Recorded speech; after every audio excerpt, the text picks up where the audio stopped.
हम सबको बड़ा आश्चर्य हुआ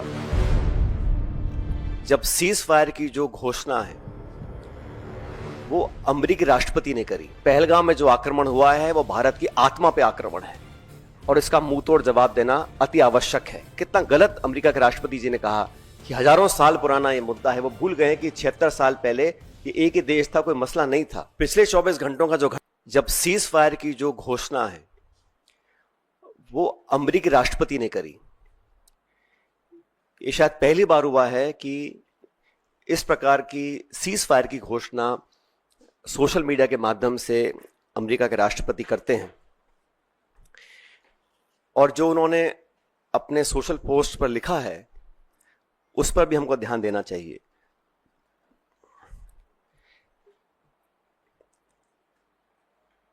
भारत और पाकिस्तान के बीच जो मसला है उसका अंतर्राष्ट्रीयकरण करने का जो एक ये नया कदम हम लोगों ने देखा है, ये बहुत आश्चर्यजनक है। और कांग्रेस पार्टी बहुत लंबे समय से इस मांग को करती आई है कि हम लोगों को पार्लियामेंट का एक विशेष सत्र बुलाना चाहिए। आप सबको याद होगा 1994 में कांग्रेस की सरकार में सर्वसम्मति से एक प्रस्ताव पारित किया था जहां पर पीओके को वापस लेने की सहमति संपूर्ण संसद के सभी सदस्यों ने एक स्वर में ली थी। 1994 का जो रेजोल्यूशन है, समय आ गया कि उसको हमें दोबारा दोहराना चाहिए। और इस पूरे प्रकरण में पहलगाम के आतंकी हमले के बाद देश में शायद पहली बार अनप्रेसिडेंटेड और एक तरफा समर्थन भारत सरकार को सब पक्षों से मिला। सभी दल, सभी विचारधारा, 140 करोड़ लोग भारत सरकार के साथ खड़े रहे और हमने साफ कहा था कि पहलगाम में जो आक्रमण हुआ है वो भारत की आत्मा पे आक्रमण है और इसका मुंहतोड़ जवाब देना अति आवश्यक है। सेना ने जो कदम उठाए उस पर हम सबको बड़ा गर्व है और जो आतंकी इलाकों पर, ठिकानों पर जो अटैक करा उसका हम सबको बहुत संतुष्टि इस बात की है कि हमारी भारत की सेना उस काम को कर पाई। लेकिन अनवेवरिंग, अनप्रेसिडेंटेड सपोर्ट जो भारत सरकार को दिया, मैं समझता हूं कि हमारी जो मांग है उसको सरकार को सुनना चाहिए और एक विशेष सत्र पार्लियामेंट का बुलाना चाहिए। काफी चीजें उसमें डिस्कस होनी भी चाहिए और देश एकजुट है आतंकवाद के खिलाफ और पाकिस्तान के दुस्साहस के खिलाफ। यह संदेश पूरी दुनिया में जाना चाहिए। अमेरिका का 2 दिन पहले कहना कि it is none of our business, उसके बाद secretary of state, vice president, US president सबसे पहले घोषणा करते हैं कि सीज फायर हो रहा है। उसके बाद पाकिस्तान और भारत भी सीज फायर का ऐलान करते हैं। ये जो मीडिएशन है इसको क्या भारत सरकार ने एक्सेप्ट किया है और किन कंडीशंस पे इस प्रकार की घोषणा अमेरिका ने करी है, ये बहुत बड़ा सवाल है। उसमें कश्मीर का जिक्र किया गया है। सेक्रेटरी स्टेट ने बोला है कि एक न्यूट्रल साइट पर कश्मीर के मुद्दे को, और कितना गलत अमेरिका के राष्ट्रपति जी ने कहा कि हजारों साल पुराना ये मुद्दा है। वो भूल गए कि 76 साल पहले ये एक ही देश था, कोई मसला नहीं था। लेकिन उन्होंने कश्मीर के मुद्दे को उठाया और मुझे लगता है कि ये इंडिया पाकिस्तान को हाइफनेट करने की एक दोबारा कोशिश की गई है। आईएमएफ का बेल आउट करना, पहले भी बैक चैनल डिस्कशंस होते होंगे। डिप्लोमेसी का अपना एक रोल है दुनिया के हर कोने में, लेकिन इस प्रकार वॉशिंगटन से सीज फायर की अगर घोषणा होती है तो कई सवाल खड़े करता है। भारतीय थल सेना के पूर्व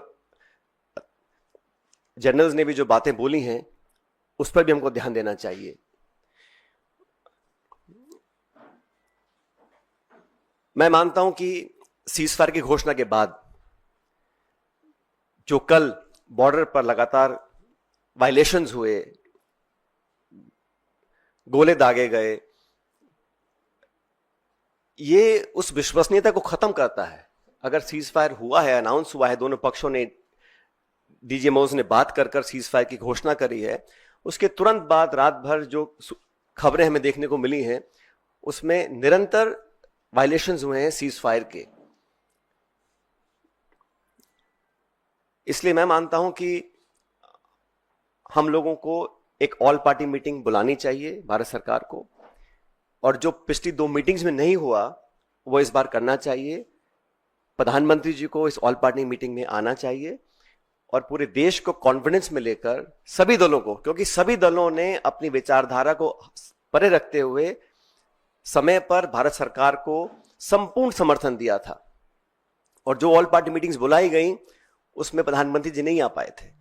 तो एक और ऑल पार्टी मीटिंग बुलानी चाहिए जिसमें वो सबको कॉन्फिडेंस मिले, सब पॉलिटिकल पार्टीज को और देश को कॉन्फिडेंस मिले कि सीज फायर हुआ है, किन शर्तों पर हुआ है, और अगर सीज फायर की घोषणा के तुरंत बाद रात भर पाकिस्तान गोलाबारी कर रहा है, सरहद पर मोटर फायर कर रहा है, तो उनकी विश्वसनीयता पर कब तक विश्वास किया जा सकता है, और क्या गारंटीज हैं कि भविष्य में इस प्रकार की घटना को अंजाम नहीं दिया जाएगा।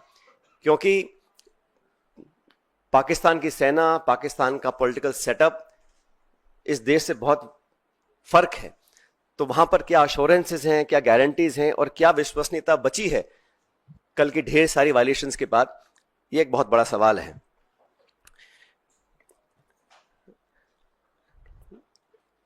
उन्नीस में भी जब युद्ध छिड़ा था तो अमेरिका ने कहा था कि हम बे ऑफ बंगाल में अपना 7वां बेड़ा भेज रहे हैं, we will deploy the 7th fleet. That's what the Americans said. But despite that, the then government and Indira ji went ahead and did what was in a supreme national interest.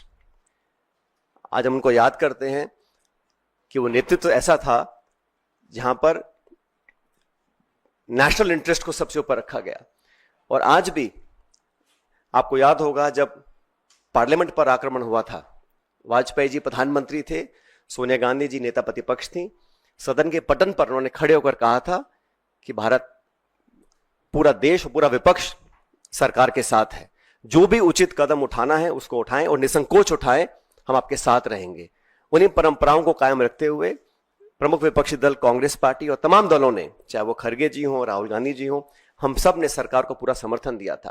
लेकिन इस प्रकार जो cease fire की घोषणा अमेरिकी राष्ट्रपति करते हैं, कुछ घंटे के बाद उसको वेरीफाई पाकिस्तान और इंडिया करते हैं, तो कहीं ना कहीं इस कश्मीर मुद्दे पर भी जो स्टेटमेंट्स आए अमेरिका की तरफ से, उस पर सरकार को अपना पक्ष रखना चाहिए।